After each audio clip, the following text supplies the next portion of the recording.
Ta'ala dengan mengucap kata Alhamdulillahirabbil alamin. Berselawat atas baginda Nabi Muhammad dengan ucapan Allahumma salli ala Sayyidina Muhammad wa ala ali Sayyidina Muhammad. Melanjutkan pelajaran kita baca kitab Safinatun Najah bab fiqih, buka di Mujibatil Ghusli, faslun fi Mujibatil Ghusli, pasal pada menyatakan yang mewajibkan mandi. Itu halaman berapa di situ? Terima kasih. Halaman berapa di situ? Hah? 28. Halaman 28. Mandi yang mewajibkan mandi. Mandi baca. Iya, 28 ya, 8. Buka halaman 28 ada ya? Ya, 8. Mujibatul ghusli sittatun, yang menyebabkan mandi wajib itu ada 6. Yang menjadi penyebab kita mandi wajib itu ada 6. Pertama, ilajul hasyafati fil farji. Pertama, memasukkan atau dimasukkan, ya mungkin masuk dewanya. Apa yang dimasukkan? Al-hasyafati fil farj, tempat memasukkan sesuatu ke dalam tempat kemaluan, artinya berhubungan badan. Jadi memasukkan atau dimasukkan itu hukumnya dia menyebabkan mandinya mandi wajib, meskipun keluar atau tidak sperma, meskipun tidak keluar. Tempat yang mana sekarang nih? Kemaluan. Cuman kalau wong gay kan ada belakang tembaknya dia. Homo. Dan nembak dari belakang. Mana hukum? Sama. Sama. Karena gay itu kan dia dianggap mana ya? Dia ada kelainan seks. Meskipun dia itu bukan kemaluan yang dari depan, karena itu dinisbahkan sama seperti perempuan. Ya, dinisbahkan sama seperti perempuan. Yang gay itu dianggap yang betinonya, naudzubillah min dzalik, naudzubillah min dzalik. Kemudian yang lanang itu, ya lanangnya dia tuh besar badan tegap belangkang, tahu-tahu kan tok, atau mengelentik, memulai. Itu yang betino biasanya. Pokoknya memasukkan atau dimasukkan ke sesuatu ke dalam kemaluan. Kalau bahasa umumnya berhubungan badan, maka wajib mandi.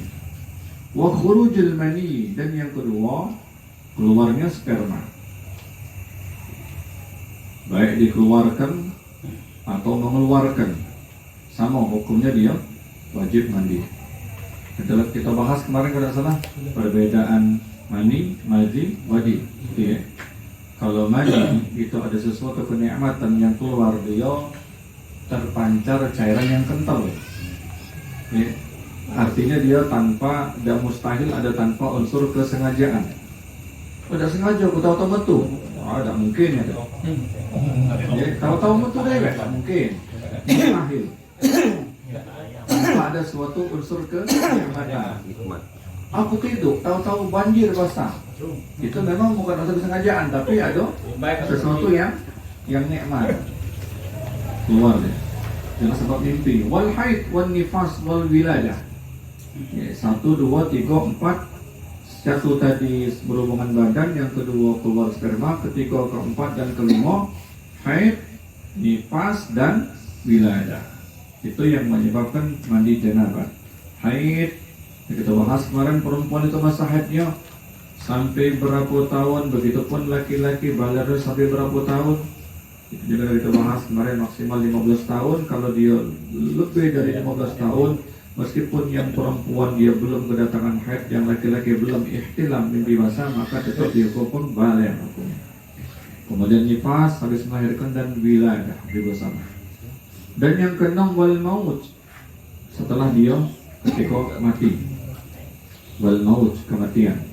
Meskipun matinya husnul khotimah, maka hukumnya tetap diwajib dimandikan. Kecuali mati syahid.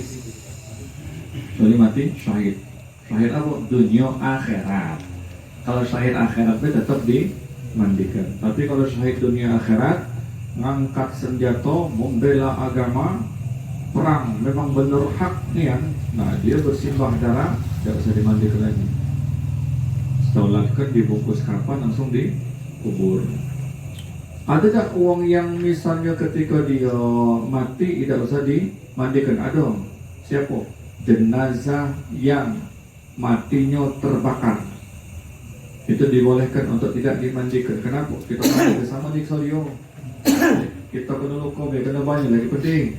Apalagi dia, cuma dia tu mau apa, dia tu merasa benar tapi dia tak baca nak ngomongnya. Ngomong, cuba kita nak dengarnya. Mungkin kita dengar lompat gitu. Itulah. Orang mati tu dengar apa dia tu ngomong, cuma kita tak dengar. Wal maut yang keenam. Walaupun dia mati dalam keadaan husnul khatimah, lagi sujud, mati lagi ngaji, mati lagi majlis ta'lim, mati. Wal mautil faja'ah, kematian yang mendadak. Kematian yang mendadak itu bagi orang yang beriman itu rahmat. Kematian mendadak bagi orang kafir itu laknat, itu naudzubillah mendadak. Enggak ada mati mendadak. Jangan kat. Cuma kehendak kita tuh, ya kehendak kita nih, harapan kita akhir hayat kita mati dalam keadaan husnul khatimah. Insyaallah. Bagi orang tidak beriman mati mendadak itu laknat ya, naudzubillah. Tapi bagi orang beriman mati mendadak itu nikmat. Woi, masya Allah. Boleh teman-teman mereka. Request. Jangan lama. Wal maut yang terakhir mati. Faslun fi furudil ghusl, pasal pada menyatakan furudul ghusli itnan, rukun yang mana? Masya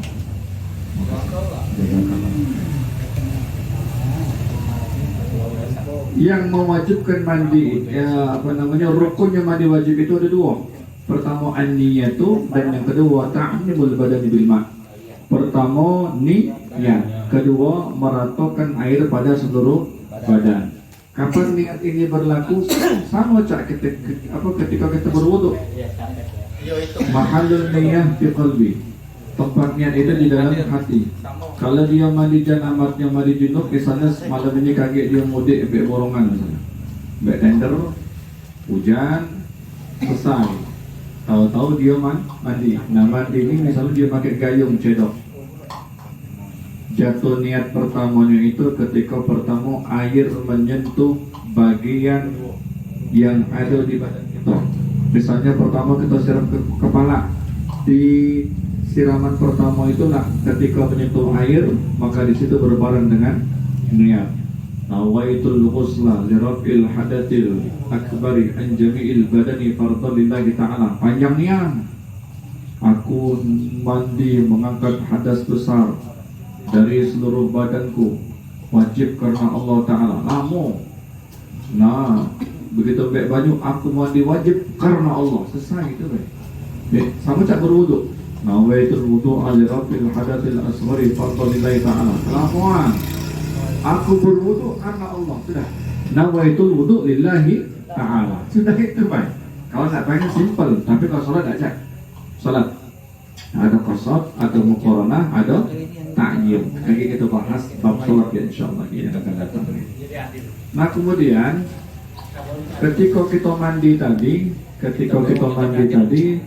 kalau misalnya dia mandinya pakai cucuran, pancuran atau selang paling lemah atau kalau kata irit shower, pakai shower, atau dia membuat shower yang murah meriah. Apa itu? Cat 5 kilo ditebok kan? Tebok kan? Agak baik. Itu praktis, simple, murah meriah. Di bawah mandi. Begitu ketika air menyentuh bagian badan, misalnya kepala, maka yang pertama kali letak berbareng niat di dalam hati. Kalau dia mandi di laut, mandi di sungai, kita tidak katik laut, cuma sebutannya laut. Kalau bapak pernah tinggal di tempat kami sana, 10, 13, 17. Kapan sore hari nak cuci? Mana? Laut dulu. Gaya lah. Padahal tak ada laut tu dah. Sungai kita nyebutnya laut. Begitu dia mandi di sungai, di laut, maka jatuh niatnya itu kan tak mungkin dia teruncup. Itu untung langsung, tak mungkin teruncup langsung. Kan kita campai kaki dulu, iya kan?